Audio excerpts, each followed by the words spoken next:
ආයුබෝවන් සියලු දෙනාටම සුබ දවසක් කියලා ප්‍රාර්ථනා කරනවා. අද හරිම වෙහෙසකර දවසක්. මම මේ වැඩ කරගෙන යන අතර වාරේ චුට්ටි අදහසක් ආව මට ඔයාලත් එක්ක බෙදා ගන්න ඕන කියලා හිතුවා. ඒ තමයි දරුවෝ වෙනුවෙන් දරුවෙක් විශිෂ්ට එක් කරන්න වැඩගත් ඒ කියලා හිතුවා. මොකද කියනවා නම් අපේ දරුවෝට ඉගෙන ගන්න තියෙන කාලේ බොහොම සීමිතයි. අවුරුදු 12ක් 13ක් වෙන්න පුළුවන්.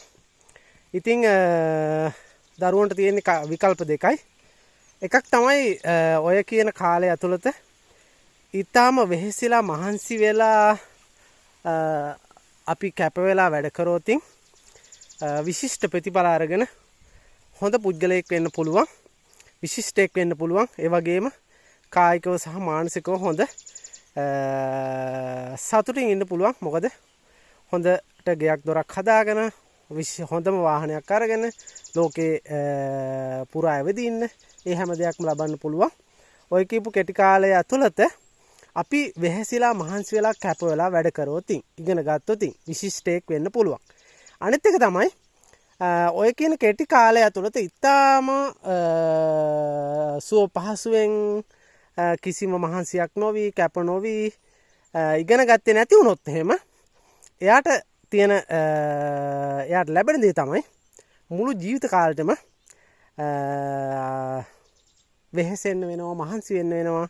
අර කියපු විදිහට මානසිකවත් කායිකවත් අපිට සතුටක් ලැබෙන්නේ නැහැ. මොකද ඉගෙන ගන්න තිබ්බ කාලේ ඉගෙන ගත්තේ නැති හින්දා. ඉතින් මට මේ දේ තමයි ඔයාලත් එක්ක මේ මහන්සි වෙලා හිටපු වෙලාවේ මතක් වෙච්ච දේ. ඒක වැදගත් කියලා හිතනවා නම් ඔයාගේ දරුවන්ට මේ දේවල් නිතරම කියලා දෙන්න. මොකද්ද? ඊටාම කෙටි කාලයක් තමයි ඉගෙන ගන්න තියෙන්නේ. ඒ කාලේ වෙහෙසිලා මහන්සි වෙලා ඉගෙන ගත්තොත් මුළු ජීවිත කාලෙටම සතුටින් ඉන්න පුළුවන්. එහෙමත් නැත්නම් ඒ තියෙන ඉගෙන ගන්න තියෙන කෙටි කාලයේ බොහොම සැහැල්ලුවෙන් පහසුවෙන් ඔහේ ගත කරොත් එහෙම ඊට පස්සේ ගෙවන්න තියෙන මුළු ජීවිත කාලෙම දුක් විඳින්න සිද්ධ වෙනවා කියන එක මතක් කරගන්න. එතකොට ඔබේ දරුවත් විශිෂ්ටයෙක් වෙන්න විශිෂ්ට ප්‍රතිඵල ලබා ගන්න පුළුවන් දරුවෙක් වෙයි කියලා මම හිතනවා. බොහොම ස්තුතියි. ජය වේවා.